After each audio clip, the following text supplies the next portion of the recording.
데살로니가 전서 제1장.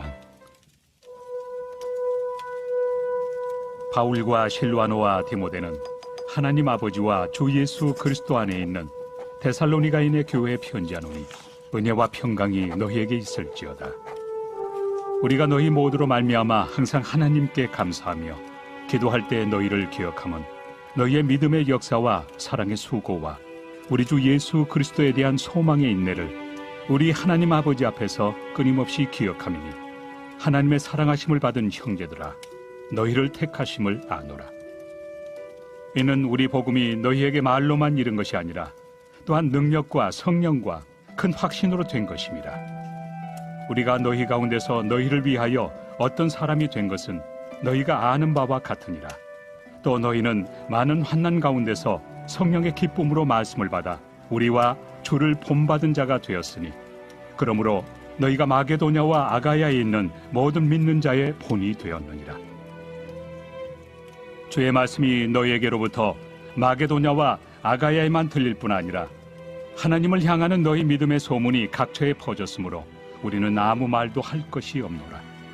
그들이 우리에 대하여 스스로 말하기를 우리가 어떻게 너희 가운데 들어갔는지와 너희가 어떻게 우상을 버리고 하나님께로 돌아와서 살아계시고 참되신 하나님을 섬기는지와 또 죽은 자들 가운데서 다시 살리신 그의 아들이 하늘로부터 강림하실 것을 너희가 어떻게 기다리는지를 말하니, 이는 장래의 노하심에서 우리를 건지시는 예수시니라.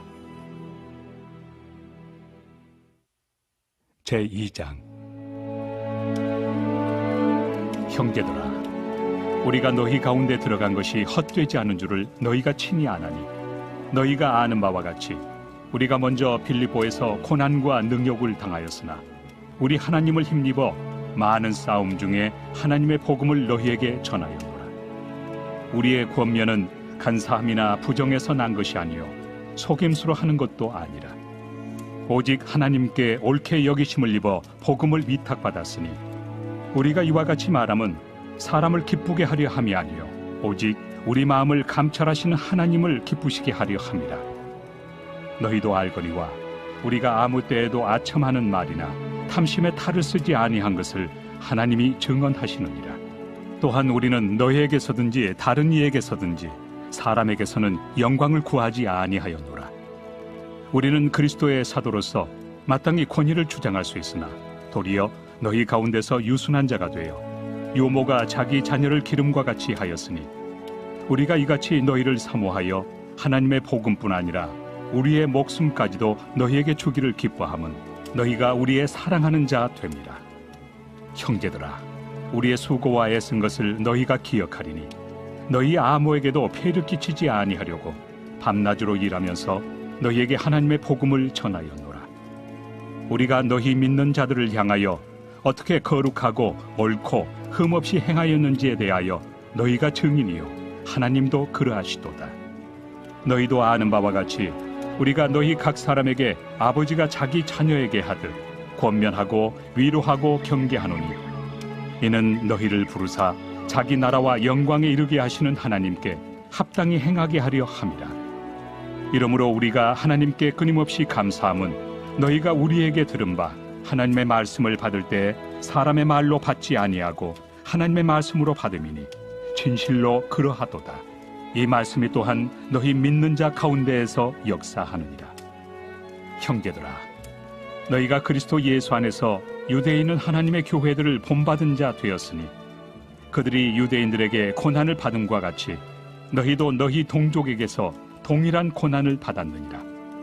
유대인은 주 예수와 선지자들을 죽이고 우리를 쫓아내고 하나님을 기쁘시게 하지 아니하고 모든 사람에게 대적이 되어 우리가 이방인에게 말하여 구원받게 함을 그들이 금하여 자기 죄를 항상 채우매 노하심이 끝까지 그들에게 임하였느니라. 형제들아, 우리가 잠시 너희를 떠난 것은 얼굴이요 마음은 아니니 너희 얼굴 보기를 열정으로 더욱 힘썼노라. 그러므로 나 바울은 한 번 두 번 너희에게 가고자 하였으나 사탄이 우리를 막았도다. 우리의 소망이나 기쁨이나 자랑의 면류관이 무엇이냐?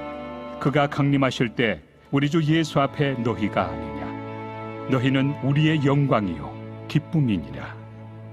하나님께서 우리에게 주시는 말씀을 나누겠습니다. 하나님 말씀은 신약성경 마태복음 2장 1절에서 12절 그리고 16절에서 18절 말씀입니다. 이 두 부분의 말씀을 이어서 제가 봉독하겠습니다. 다 같이 일어나서 하나님의 말씀을 경청하겠습니다. 말씀을 봉독하겠습니다. 헤롯 왕 때에 예수께서 유대 베들레헴에서 나심에 동방으로부터 박사들이 예루살렘에 이르러 말하되 유대인의 왕으로 나신 이가 어디 계시냐? 우리가 동방에서 그의 별을 보고 그에게 경배하러 왔노라 하니 헤롯 왕과 온 예루살렘이 듣고 소동한지라. 왕이 모든 대제사장과 백성의 서기관들을 모아 그리스도가 어디서 나겠느냐 물으니 이르되 유대 베들레헴이오니 이는 선지자로 이렇게 기록된 바 또 유대 땅 베들레헴아 너는 유대 고을 중에서 가장 작지 아니하도다. 내게서 한 다스리는 자가 나와서 내 백성 이스라엘의 목자가 되리라 하였음이니이다. 이에 헤롯이 가만히 박사들을 불러 별이 나타난 때를 자세히 묻고 베들레헴으로 보내며 이르되 가서 아기에 대하여 자세히 알아보고 찾거든 내게 고하여 나도 가서 그에게 경배하게 하라. 박사들이 왕의 말을 듣고 갈새 동방에서 보던 그 별이 문득 앞서 인도하여 가다가 아기 있는 곳 위에 머물러 서 있는지라. 그들이 별을 보고 매우 크게 기뻐하더라. 집에 들어가 아기와 그의 어머니 마리아가 함께 있는 것을 보고 엎드려 아기께 경배하고 보배합을 열어 황금과 유향과 모략을 예물로 드리니라. 그들은 꿈에 헤롯에게로 돌아가지 말라 지시하심을 받아 다른 길로 고국에 돌아가니라. 이에 헤롯이 박사들에게 속은 줄 알고 심히 노하여 사람을 보내어 베들레헴과 그 모든 지경 안에 있는 사내 아이를 박사들에게 자세히 알아본 그 때를 기준하여 2살부터 그 아래로 다 죽이니 이에 선지자 예레미야를 통하여 말씀하신 바 라마에서 슬퍼하며 크게 통곡하는 소리가 들리니 라헬이 그 자식을 위하여 애곡하는 것이라. 그가 자식이 없으므로 위로받기를 거절하였도다 함이 이루어졌느니라. 아멘. 이 말씀은 하나님의 말씀입니다. 아멘. 네, 지난 주간에 저희 모교회인 무학교회 친구들을 거의 한 30년 만에 친구 2명을 만났습니다. 이런저런 이야기를 나누다가 각자 자녀들 이야기를 하게 되었는데 한 친구가 걱정스럽게 이야기를 하는 거예요. 자기 자녀가 이제 결혼 정년기가 됐는데 자녀가 하루는 찾아와서 꼭 결혼식이라는 걸 해야만 하는 거냐 이렇게 묻더랍니다.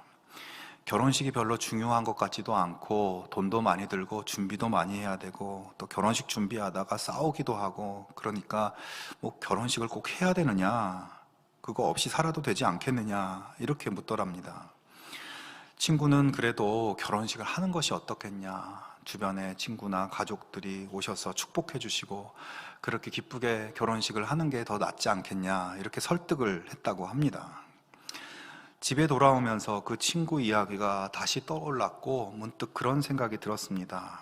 옛날에는 그야말로 배우자에 대한 선택도 부모나 어른들에게 다 맡기고 부모가 정해주는 사람을 만나서 결혼하던 그런 시절이 있었고 또 어떤 경우에는 내가 선택한 배우자라고 해도 부모가 반대하면 내 선택을 포기해야 되는 경우도 많았고 또 결혼식 준비라는 것도 부모님이 모든 것을 주도해서 부모님이 하라는 대로 했었는데 이제 시대가 바뀌어서 배우자도 내 맘대로 내가 선택하고 결혼식이나 그런 것도 할지 말지조차도 내가 선택하는 그런 상황이 되었다는 생각이 들었습니다.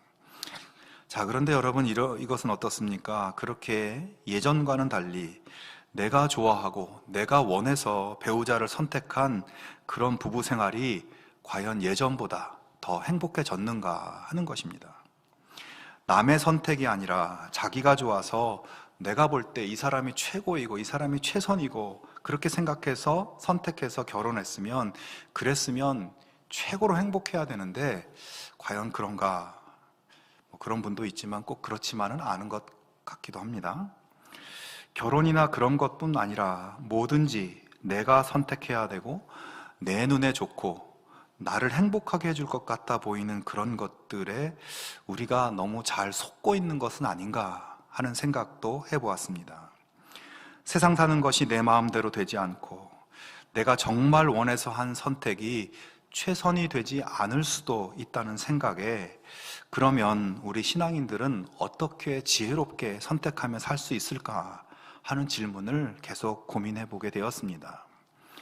예수원, 태백의 예수원을 설립한 성공회의 고 대천덕 신부님, 여러분 들어보셨죠? 이 대천덕 신부님에게 가르치는 은사가 있었다고 합니다. 그래서 가르치는 일을 잘하시고 가르친 일을 즐거워하시고 좋아하셨다고 해요. 그런데 이분이 가르치는 일을 이 은사였지만 가르치는 사역의 길은 계속 막히고 계속 목회 사역만 하게 되었다고 해요. 그래서 이분이 나는 학교에서 학생들을 가르치는 것이 훨씬 재밌고 즐거운데 그것을 또 잘하는 일인데 그에 반해 목회는 너무나 힘들고 또 어려웠다, 이렇게 생각을 하고 있었습니다. 그래서 하나님께 가르치는 사역의 길을 열어달라고 열심히 기도를 했다고 해요.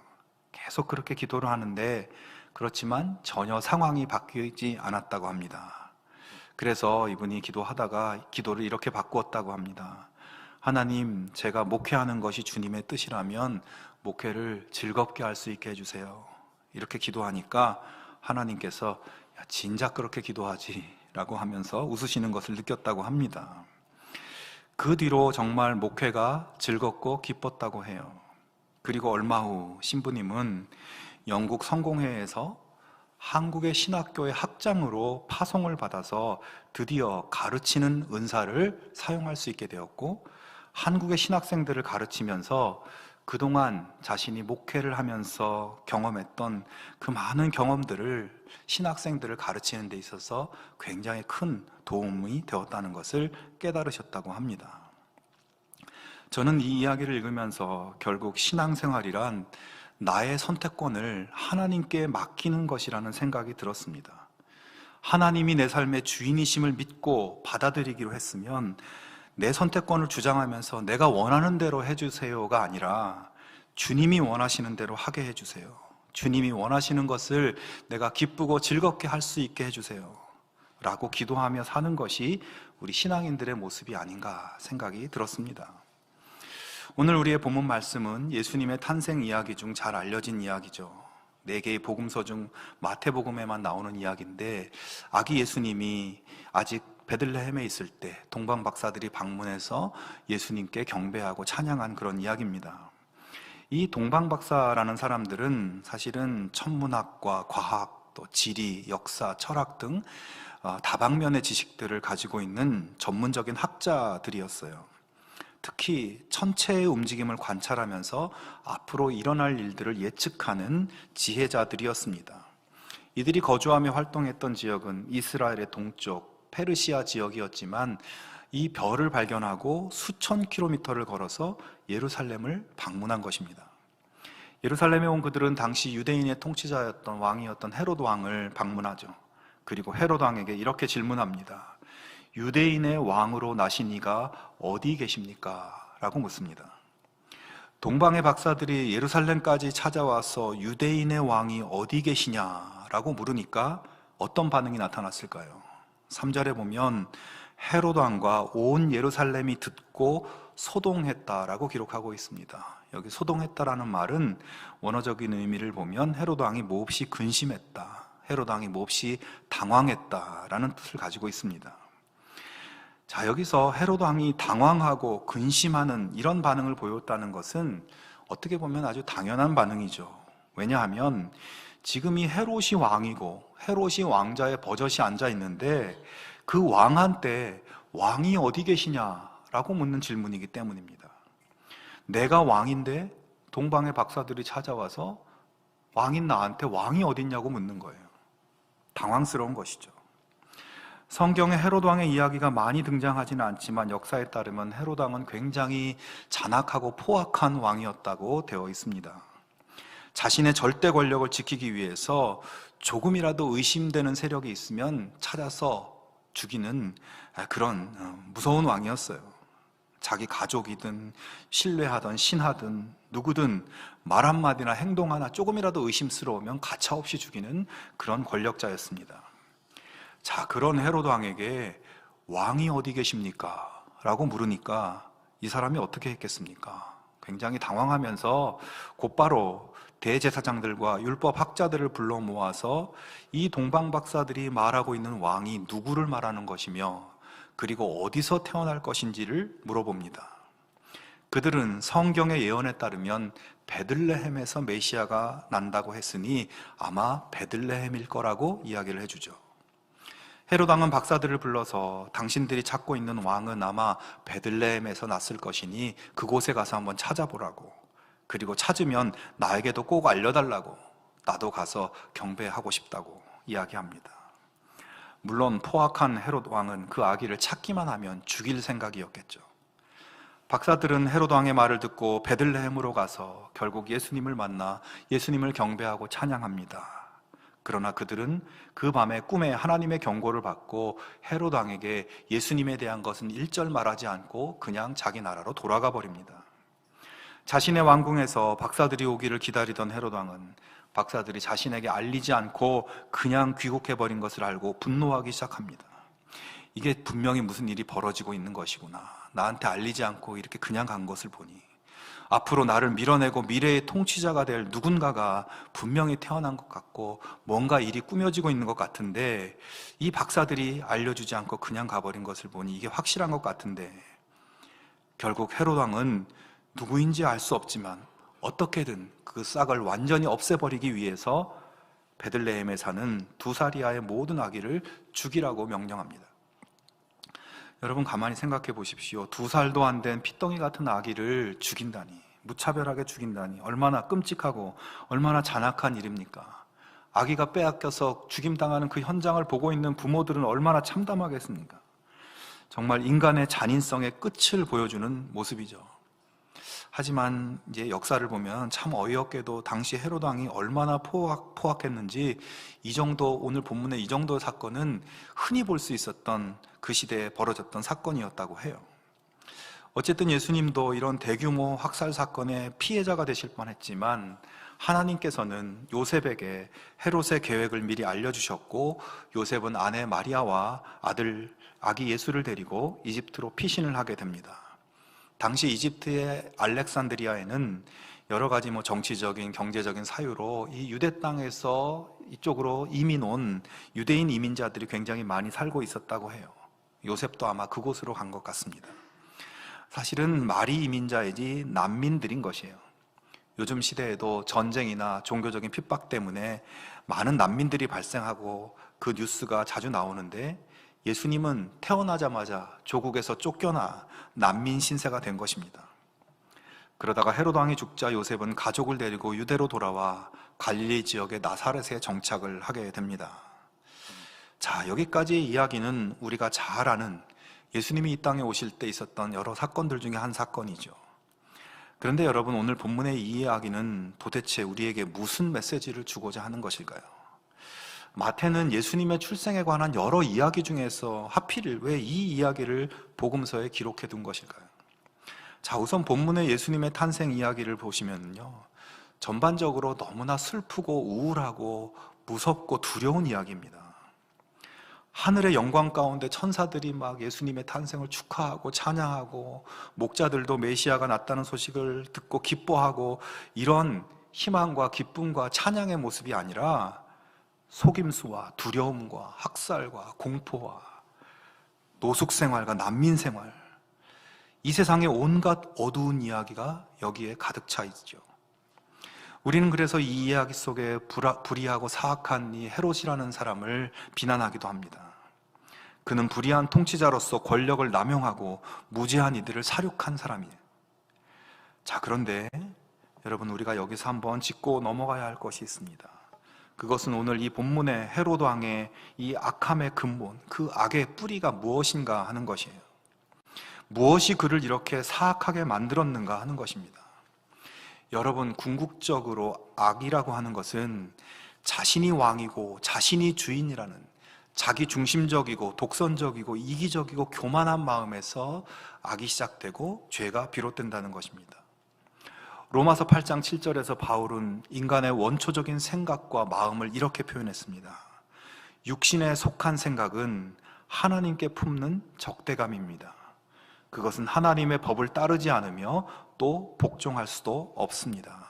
자, 무슨 말씀인가 하면 인간의 마음속에는 내가 중심이고 내가 중요하고 내가 그 무엇보다 우선이고 내가 왕이고 내가 주인이다, 이 생각이 다 깔려 있다는 것이에요. 그런데 하나님께서는 하나님이 왕이시고 하나님이 주인이시고 하나님이 주권자시다라고 하니까 근본적으로 우리들이 그런 마음을 품고 있기 때문에 하나님께 적대감을 품을 수밖에 없다는 것이에요. 내가 왕인데 내 맘대로 해야 되는데 나에게 이래라 저래라 하는 것을 받아들일 수가 없고, 그래서 하나님께 적대하게 되고 하나님의 법을 따르지 않고 복종할 수도 없다는 것입니다.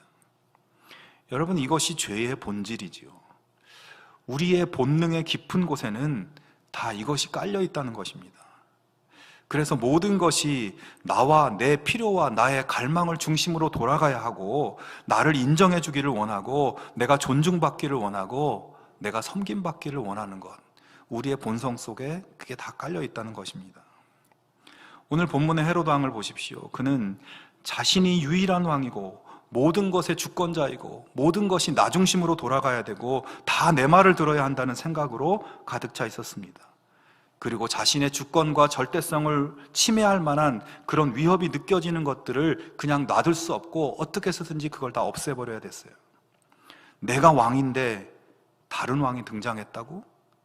당장 찾아내서 죽이라는 것이죠. 진짜 왕이신 예수님께 적대감을 품을 수밖에 없었습니다.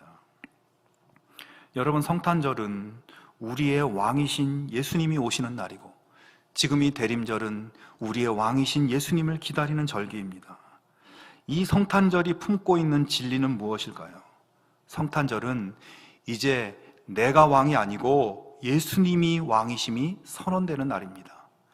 왕이신 주님을 내 삶 안으로 모셔드리는 날이 성탄절인 것이에요. 그래서 이날은 내가 헤롯처럼 예수님의 왕이심을 거부하고 여전히 내가 왕이 되어서 사는 삶을 고집하며 살 것인가, 아니면 진정 아기 예수님을 나의 왕으로, 나의 주권자로 받아들이고 그 새로운 삶으로 나아갈 것인가, 이것을 선택하는 날인 것입니다. 나의 선택권, 나의 소원과 나의 주장하는 것을 내려놓고 정말 왕이신 주님의 뜻과 왕이신 주님의 다스림을 존중하고 순종하며 내가 그렇게 살겠는가, 이것을 결정하는 날이 성탄절인 거예요. 왕이 어디 계시냐, 이 질문은 참으로 인간의 마음을 당황하게 하고 소동하게 하는 질문입니다. 우리는 누구나 무슨 방법을 써서라도 우리 자신의 삶의 왕좌를 지키기를 원하기 때문입니다. 여러분, 우리의 신앙생활도 이런 측면에서 냉철하게 들여다볼 필요가 있습니다. 내가 하나님을 왕으로 믿고 섬기는가, 아니면 반대로 하나님이 왕인 나의 필요와 내 원하는 것을 들어주기 위한 분인가? 여러분, 사람들 중에 그런 사람들이 있습니다. 돈 때문에 친구를 사귀는 사람, 심지어는 돈만 보고 결혼하는 사람까지 있어요. 자, 그런 사람들처럼 돈 때문에, 성공 때문에, 내가 이 땅에서 행복하고 번영하는 그것 때문에, 살아가는데 필요한 나의 필요 때문에 신앙생활을 하는 것이죠. 조건 없이 하나님을 섬기는 것이 아니라 하나님이 나를 섬기도록, 하나님이 왕인 나의 말대로 움직이시도록 그렇게 주장하는 신앙생활인 것이에요. 여러분, 우리의 마음속에 헤롯 왕이 존재하고 있지 않은지 돌아볼 수 있기를 바랍니다. 그리고 왕으로 살던 삶에서 돌이켜 주님을 왕으로 믿고 섬기고 순종하는 삶으로 나아갈 수 있기를 바랍니다. 그것이 성탄절이 우리에게 요구하는 외침입니다. 여러분, 성경을 펼쳐보면 구약과 신약으로 나뉘어져 있는 것이 보일 것입니다. 보통 일반 책들에도 1부, 2부가 있는 것처럼 보통 이 1부와 2부는 시간적으로 이어지든지 원인과 결과로 이어지든지 하는데, 우리 성경에도 그런 구성을 가지고 있어요. 1부 구약이 끝나고 2부 신약이 이어집니다. 그런데 내용을 읽어보면 1부와 2부 사이에 공백이 상당히 크다는 것을 느낄 수가 있죠. 구약의 줄거리의 마지막 부분을 조금 말씀드리면, 이스라엘 민족이 남북으로 분열돼서 북쪽은 아시리아 제국에 망하고 그로부터 한참 몇백 년 후에 남쪽은 바벨론에게 망합니다. 남쪽 유다 사람들은 바벨론에게 끌려가서 이제 노예 생활을 하다가 70년이 지난 다음에 귀환해서 어렵게 고국으로 돌아와 성전을 재건하죠. 그리고 2차, 3차 포로귀환이 되면서 예루살렘 성벽을 재건합니다. 그래서 이 나라가 망했다가 바벨론에 끌려갔다가 돌아와서 성전도 짓고 성벽도 짓고 하니까 뭔가 희망적인 분위기로 이야기가 마무리되는 것 같아요. 하지만 구약의 마지막 책인 말라기라는 책을 보면 내용이 그렇습니다. 그렇게 바벨론 포로에서 돌아온 유대인들이 성전도 재건하고 성벽도 재건했지만 여전히 부패하고 여전히 타락한 신앙생활을 하고 있었고, 그것에 대한 경고의 말씀이 바로 구약의 마지막 책 말라기에 나와 있죠. 자, 그렇게 일부가 끝나고 책으로 한 두세 페이지 넘기면 바로 신약의 첫 책인 마태복음이 나옵니다. 자, 그런데 재미있는 것은 이 1부와 2부 사이에 무려 400년의 시간이 들어있다는 것입니다. 400년의 세월에 대해 아무 언급도 없고 그냥 두세 페이지 빈 책장을 넘기면 곧바로 400년 후의 이야기가 시작되는 거예요. 자, 예를 들어서 우리나라 역사책을 읽는데 삼국시대 읽고 고려시대 읽었는데 그 다음에 조선시대가 나와야 되는데 이걸 훌쩍 뛰어넘어서 바로 일제강점기로 넘어가는 그런 식인 거죠. 자, 이 400년 동안을 신구약 중간기라고 부르기도 하는데, 사실 이 400년 동안 이스라엘의 역사는 굉장히 고난의 시기였습니다. 성경에는 없는 내용이지만 고대 일반 역사 기록을 보면 이 기간 동안 유대인들은 약 100년 동안 페르시아 제국의 식민지 생활, 노예 생활을 합니다. 그리고 그 이후에 약 170년 동안 헬라, 즉 그리스의 노예로 그렇게 식민지 생활을 합니다. 그 헬라의 지배를 받는 동안 잠시 독립을 하긴 하지만 또다시 로마 제국의 지배를 받습니다. 로마의 지배를 받은 지 약 60년이 지난 다음 이제 마태복음이 시작되고 있는 거예요. 자, 그렇게 약 400년을 이 나라 저 나라 힘센 나라들한테 계속 점령당하고 식민지 생활, 노예 생활을 하고 있으니 이 백성들이 얼마나 고통스럽고 얼마나 힘들었겠어요. 자, 그리고 더 심각한 것은 이 시기에는 하나님의 선지자들, 하나님의 종들의 활동도 전혀 나타나지 않고 있다는 겁니다. 그러니까 하나님의 말씀이 선포되지도 않고 하나님의 말씀이 전혀 들리지 않는 영적인 암흑기였다는 거예요. 자, 그런데 이런 기나긴 영적 암흑기가 끝나고 새로운 책 마태복음이 시작되었을 때 하나님께서는 첫 번째 하나님의 일꾼으로 세례 요한을 보내십니다. 자, 구약의 마지막 선지자 말라기에 이어서 400년 만에 침묵을 깨고 등장하는 사람이 바로 세례 요한이었다는 거예요. 여러분, 400년의 침묵을 깨고 400년 동안 아무런 하나님의 말씀이 없는데 그 침묵을 깨고 선지자 요한의 첫 마디가 무엇일지 궁금하지 않습니까? 그의 첫 마디는 회개하라, 천국이 가까이 왔다는 것이었습니다. 400년 동안 강대국들의 압박과 서름을 받으며 기도하고 절규했지만 하나님 그동안 아무 말씀이 없으셨어요. 그러다가 드디어 하나님은 세례 요한을 보내셨고 하나님 말씀하신 첫 마디가 회개하라, 천국이 가까이 왔다입니다. 여러분, 400년 동안 아무 말이 없다가 하나님께서 하시는 이 첫 마디 말씀, 이것이 중요하겠습니까? 중요하지 않겠습니까? 당연히 중요하겠죠. 그냥 중요한 것이 아니라 밑줄 긋고 형광펜으로 칠하고 별표 한 10개를 해야 할 만큼 중요한 얘기예요. 회개하라. 이 말은 네가 가던 길에서 돌이키라는 것이죠. 죄를 향해서 직진으로 가고 있었는데 이제 유턴해서 하나님께로 돌아오라는 것입니다. 여러분, 오늘 말씀의 서두에서 우리는 헤롯 왕의 모습을 살펴보았습니다. 자신이 왕이고 자신이 절대 주권자고 자신이 주인인데 다른 왕이 등장하자 그는 정말 미쳐서 날뛰었어요. 이것은 헤롯 왕만의 모습이 아니라 오늘 우리의 모습이고 모든 인간이 가지는 죄성을 보여주는 말씀이죠. 그런데 회개하라는 것은 이제 내가 주인 되어 살던 삶에서 예수님이 주인 되신 삶으로 돌이키라는 것입니다. 여러분, 최초의 성탄절에 세상의 구원자, 사랑의 왕, 평강의 왕이 이 땅에 오셨습니다. 헤롯을 비롯해 많은 사람들은 왕이신 예수님을 보고 당황하고 소동하고 근심했습니다. 하지만 어떤 사람들은 자신이 왕이 되어 살던 길에서 돌이켜서 예수님을 왕으로 모시고 섬기고 인정하고 존중하고 그렇게 돌이켰습니다.